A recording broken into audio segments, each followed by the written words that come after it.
Organisation du jury professionnel pour la filière commerciale et gestion du 9 au 10 juin 2025 dans la province éducationnelle du Haut-Katanga 1 dans le cadre de la hors-session Examen d'État 2024-2025. Une édition particulière parce que les candidats étaient pour la première fois appelés à utiliser le logiciel comptable Banana.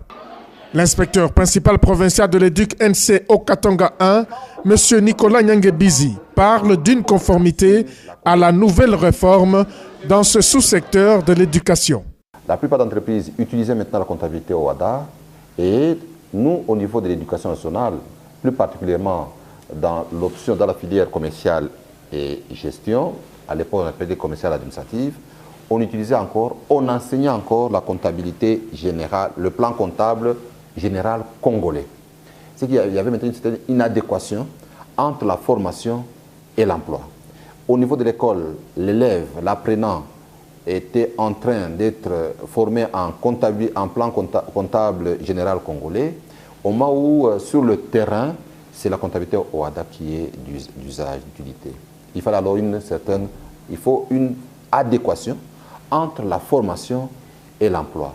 Raison pour laquelle on a introduit des réformes au niveau de ces filières pour que, au niveau de la commerciale et gestion, qu'on utilise maintenant la comptabilité OADA, laquelle comptabilité est d'usage dans les sociétés, dans les entreprises. Nous avons demandé aux écoles, n'est-ce pas, d'utiliser l'outil informatique. D'utiliser l'outil informatique en y insérant le logiciel Banana. Eh bien, on a inséré le logiciel Banana. Ça ne veut pas dire qu'on a abandonné, n'est-ce pas, Word et Excel, non. Tout en prenant en compte Word et Excel, on a demandé aux écoles d'avoir de l'outil informatique dans lequel il faut y insérer le logiciel Banana, qui est un logiciel d'apprentissage et d'évaluation. Comme nous sommes en train d'enseigner la comptabilité au WADA, selon l'approche par compétences, n'est-ce pas?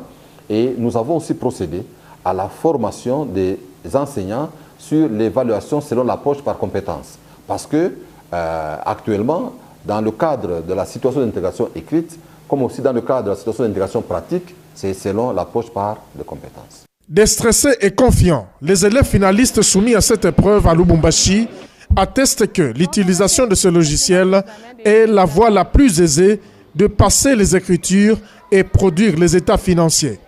Le logiciel Banana est un logiciel comptable que nous utilisons cette année. Je le trouve intéressant parce qu'il nous permet d'aller plus rapidement dans la passation des écritures.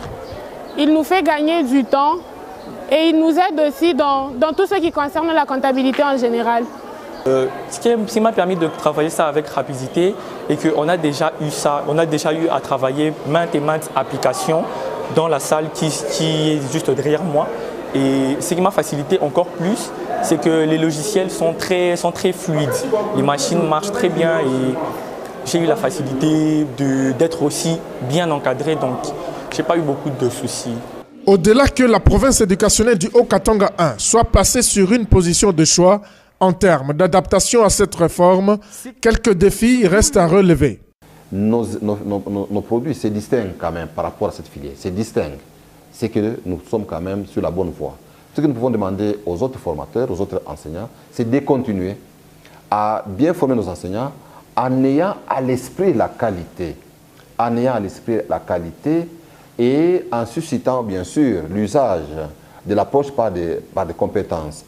Les défis sont encore là, c'est vrai. Les défis sont encore là.